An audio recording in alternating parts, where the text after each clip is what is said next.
My thing with this whole crackdown or this whole these restrictions on YouTube with the types of content that they will monetize is that yeah, they have a right to do it. And as far as the all this flagging that's going on, but I personally have never flagged anyone's content or requested for someone's video to be taken down. I have flagged or reported a few trolls for coming by my page and leaving some racist comments and calling me the N word. But beyond that, I've never reported anybody's content or flagged anybody's video. And I can see where some people have been abusing it, false flagging a person's content just because they don't like the content or the message. And I think that's wrong. You may not like or agree with what someone is saying, but unless they're saying something that a reasonable person would think of as offensive, or unless they're saying something that would not be classified as protected speech, then it's wrong for anybody to be flagging somebody's content down. I will say this: I don't believe that anyone who is saying things that are, although I don't think that the video should be automatically removed from YouTube because it's offensive.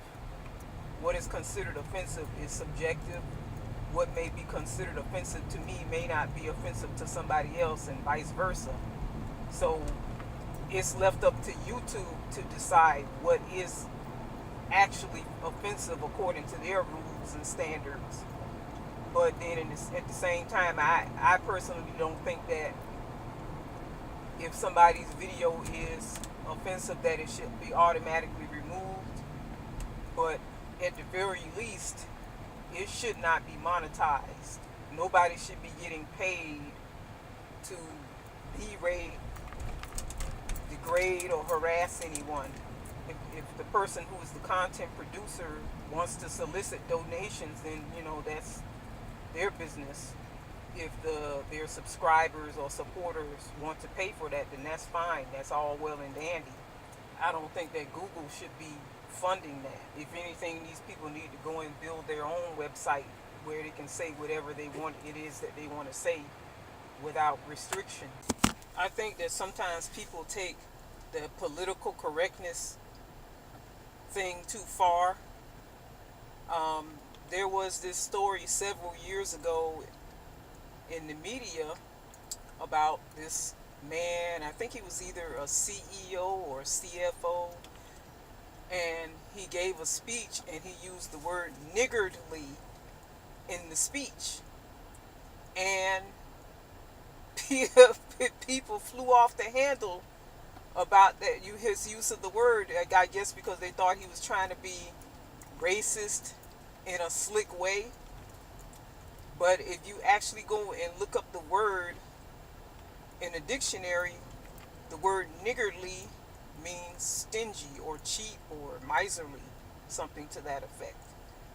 But people thought that he was being racist because the word sounds a lot like the N-word used to describe black people in a derogative way. So, that's an example of how people sometimes take political correctness far. They want to shame people for expressing their ideas because it doesn't sit well with them, or they don't like those ideas, even if those ideas are negative, or put somebody or a particular organization or ideology in a negative light, or exposes or criticizes. They think that that's wrong. Another suggestion is that at the very least, if content is not considered politically correct, or offensive, then rather than taking the content down, then perhaps those people should be required to put an age restriction on who, or some type of restriction on who is able to view that content, in order for the content producer to remain within the community guidelines on YouTube. And like I said before, I don't think that people who produce that type of content should be necessarily paid for it by Google. Now, if they want to create their own membership website where their members can pay them to hear that content if they choose, then that's their business. I wouldn't have a problem with that.